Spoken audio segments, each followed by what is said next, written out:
It's that time again. Well, for the first time in a good while, I decided to watch Marvel. And, well, my opinion has changed for the most part. This, though, this is a car crash. It is easily the worst thing in Marvel.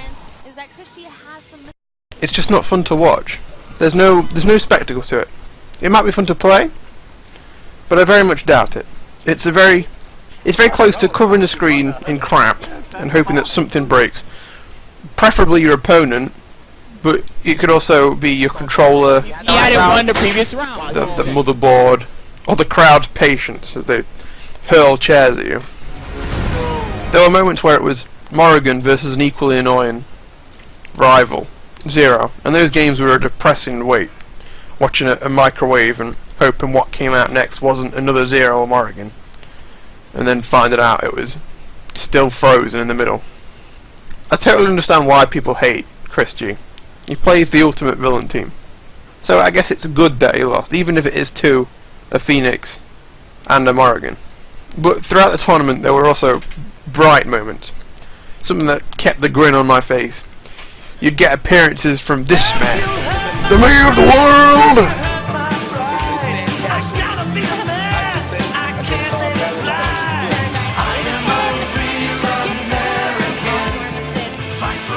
Don't lose!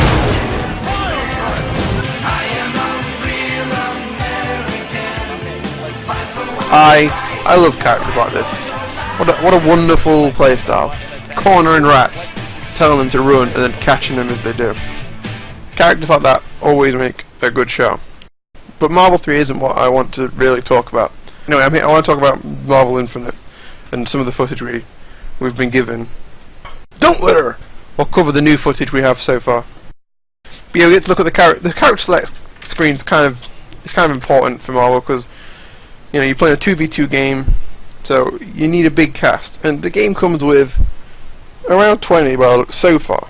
Hopefully there's going to be another 8 to 10 characters that just drop and no one gets to see before the game comes out, and then they get put in, and it's all fun. But graphically speaking, the game looks trash. It really does. And the thing is as well that Marvel 3's graphics weren't really that good. It's just that they've edited something about it to make it look very distinct. This is the intros for MVC3, and as you can see, it's just the shadows are black. You could do that with MVCI, like I've done with my example pictures, like I've done here and here, and then I've done something else here. Yeah, you could change it and stylize it and make it look at least a somewhat interesting, distinct game. But fuck, it's just graphics, KOF. But I think the difference is that oh shit. But you know what? We can't say much about that other than stylize it somewhat, make it look distinct. Don't make it look like a mobile game. Don't make it look like someone's clearly outsourced everything to someone else to do, while you just focus on the fucking core gameplay. The core gameplay is I don't know. I'll go into it all. So the first thing is the tag mechanic seems a little bit messed up, I think. Anyway, it seems really strong to just fireball and then tag. I grant it's similar to just calling Sentinel, dashing across the screen and then jumping, because you can't really do anything about that either. Whereas in MVC3 you only had 2 potential assists the whole time. You only had 2 assists, and it was obvious which one was coming. In MVCI you have all of your special moves, jump-ins, throws, everything. So it's not just 3 potential moves to do into a tag. It's 4. Imagine if you reversal DP and then tag immediately after, and during the recovery your character's already come in because the tag is faster than their block's done. That's the level of stuff that MVCI looks like it potentially has. But we get to see a super tag here, a super tag or desperation tag or whatever. You spend 2 bars basically, and if you're in a combo, you can use it, and now they can. I don't know what it basically is going to do, but you can retaliate, I guess. Hopefully, I mean the idea is the moment they launch, super tag, run in, and then fucking super their ass as they're trying to kill your teammate. Like, it seems like a fine mechanic. Potentially slows the game down, prevents infinites from being as effective as meter. Where I think it's a good change. Chun-Li, there's a Chun-Li push block here, and this is weird. I've learned that like watching over the whole like 30 minutes or so, whatever, or 20 minutes, is that there are two types of push blocks you can do in this. There's orange and regular, and the orange one, or super push block or whatever, is what reflects the projectiles. So players who are going to get good at that, or presumably like the better players anyway, or it's something to work on, because it means that fireball switch, fireball tag, is not the most dominant strategy.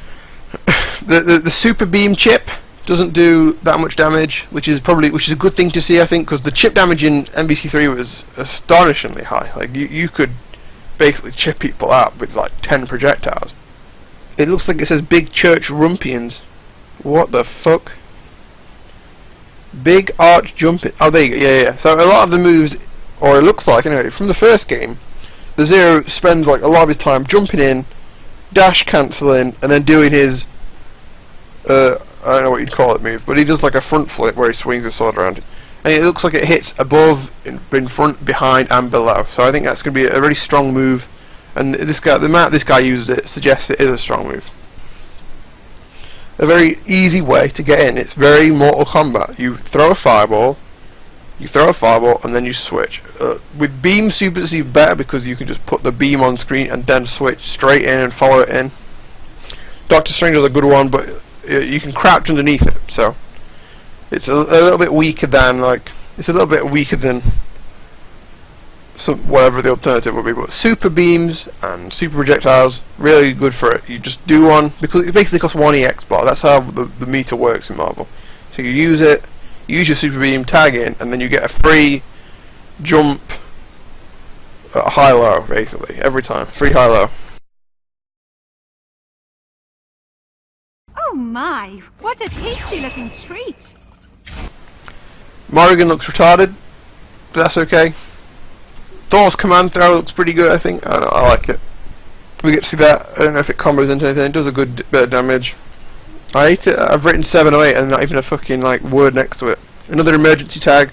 I think it's gonna be like a pretty good way to spend your meter in this game, because as far as I can tell, it looks like you spend meter to get in, and as such, Morrigan is like weaker because of it, because her game plan used to be fucking mirror image. It used to be mirror image and then just fill the screen with stuff, send a lot of missiles, do a lot of chip damage, build a lot more build meter back for another one hopefully, or get a confirm somewhere in there. And that was like her game plan, and now that's basically gone because you can use meter so easily to get in. Yeah, no more spam. Mrs. Morrigan's float, look, I think she keeps that from the old one. The command float into dashes and stuff. Like she does a really long combo here, so a lot of the old stuff is probably still in the game. And you know, it could go towards working out the mobility for each of the characters. Like, just look at the character screen. I think there's like maybe 3 or 4 like air dashy characters, and like 4 or 5 others that air float and stuff. But I don't know, it's hard to tell. This is me bashing his gameplay. Like, how do you miss a jump? Like, if you're going to miss a jump in a Marvel, you're basically asking the guy to kill you, which he doesn't do. So we can only presume this is like low-level stuff, which is whatever. Who cares? You know what? Like, all footage is good footage at this point. Timing surfboard. Timing switch. Based on recovery. Oh, there you go. So it looks like the direction that your character comes in from on a tag is whichever way your character is currently facing. So if you jump in and cross them up, and then the character comes in from the whichever way. So if you jump in from left to right, your character will come in from the left. Basically, that's what I'm saying. Even if you jump over them and are facing the wrong way. Air Sulphur's tag, look at that! Whoa! I think exactly dominant strategy, central strategy to the game. Morrigan's throw is weird, and she can't come off of it. Like I think she was supposed to do it by soul fisting up. Like she'd do command hover, soul fist, drop, and then she'd get a chain. But I don't know. I don't remember. Oh my, what a tasty looking treat. And Morrigan's Scottish now. She sounds terrible. I hate it. You know, the thing is, as well, is that like they did this with Tracer, where they gave her a shitty accent. She sounds Cockney, and they've done it. I don't remember Morrigan ever sounding Scottish in the slightest. Like I don't remember a single thing where she said anything, and now she just keeps having a Scottish accent, and it sounds god awful. Like, I don't care. She's meant to be a succubus. That is not a sexy accent. I've written Capcom time wind pose. It doesn't mean anything to me. You're in for the... Ready. Morrigan Scottish. Oh yeah, 16-15. This is where I can like. This is footage of the different tag things. And there's a long combo as well. Oh, I like the scream that they put on Morrigan's super activation, which is it's from Darkstalkers when you fucking pick a character. I mean, you put money in the game. It does a scream then. I'm pretty sure. So, yeah, there's wind poses, obviously. Like, there's a lot of good wind poses. The thing is, as well, that this kind of annoys me a lot about that the shitty photoshopped in like end screen after they win the match. Is that they have a lot of good like wind poses and little dances they do. So why do they have to have it? You know, like, just keep that. It looks good. It looks fine. There's a fucking. This is a dirty looking setup before the game's even out. Day -1 setups. You're a bad one. Morrigan, stop me, got this. So, like, what can we predict from this? Like, I think prediction-wise for the game, I think we're gonna get people trying to discover a lot longer combos than they need to, really. When in reality, the game is gonna be setup heavy, reset heavy, like poke into supers. I mean, yeah, pokes into specials, into supers, into fucking switch setups.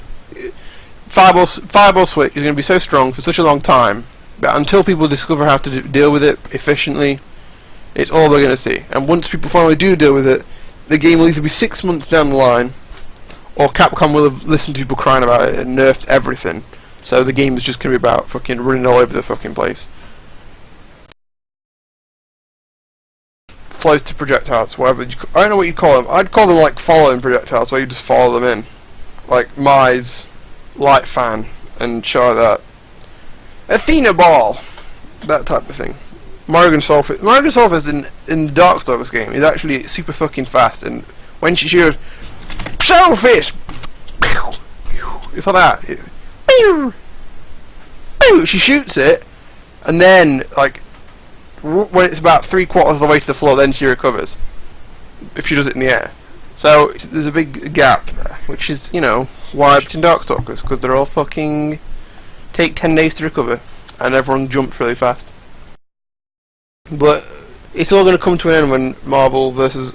Marvel Infinite comes out.